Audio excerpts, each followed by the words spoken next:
ଆପଣଙ୍କୁ କ'ଣ କେହି ବହୁତ ଘୃଣା କରୁଛନ୍ତି କିମ୍ବା ଆପଣଙ୍କ ବାଟରେ ବାରମ୍ବାର ପ୍ରତିବନ୍ଧକ ସାଜୁଛନ୍ତି?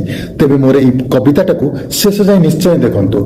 ପ୍ରଥମ ପଦ, କେବେ ହେଲେ ସିଏ ଘୃଣା କରୁନାହିଁ ନିଜକୁ ତ ନିନ୍ଦୁଥାଏ, ନିଜର ଅଭାବ ଅନୁଭବ କରି ଈର୍ଷାରେ ତ ଜଳୁଥାଏ।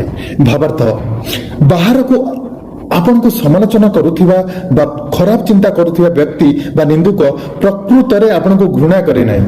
ସେ ଯେତେବେଳେ ଆପଣଙ୍କ ସଫଳତା ଓ ଗୁଣକୁ ଦେଖେ ସେତେବେଳେ ସେ ନିଜ ଭିତରେ ଥିବା ଅକ୍ଷମତା ଓ ଅଭାବକୁ ଅନୁଭବ କରେ।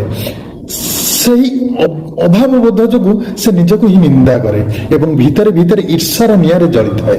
ଦ୍ୱିତୀୟ ପଦରେ କହିବି, ତୁମରି ସଫଳ ପଥେ ସେ ବନ୍ଧକ ନିଜ ହାରିବା ଭୟରେ, ତୁମ ବ୍ୟକ୍ତିତ୍ୱ ତା ଅଧୁରା ସପନ ସେଥିପାଇଁ ସେ ଶିହରେ।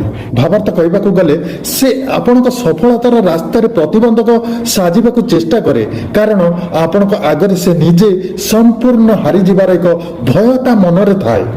ଆପଣଙ୍କର ବ୍ୟକ୍ତିତ୍ୱ ହେଉଛି ତାର ସେଇ ଅଧୁରା ସ୍ୱପ୍ନ, ଯାହା ସେ ନିଜ ଜୀବନରେ ପାଇବାକୁ ଚାହୁଁଥିଲା କିନ୍ତୁ ପାଇପାରିଲା ନାହିଁ।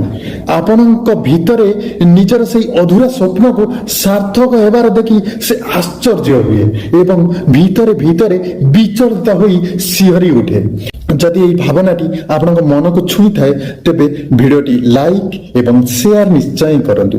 ଆପଣଙ୍କ ମତାମତ କମେଣ୍ଟରେ ଜଣାନ୍ତୁ। ଜୟ ଶ୍ରୀ ଜଗନ୍ନାଥ।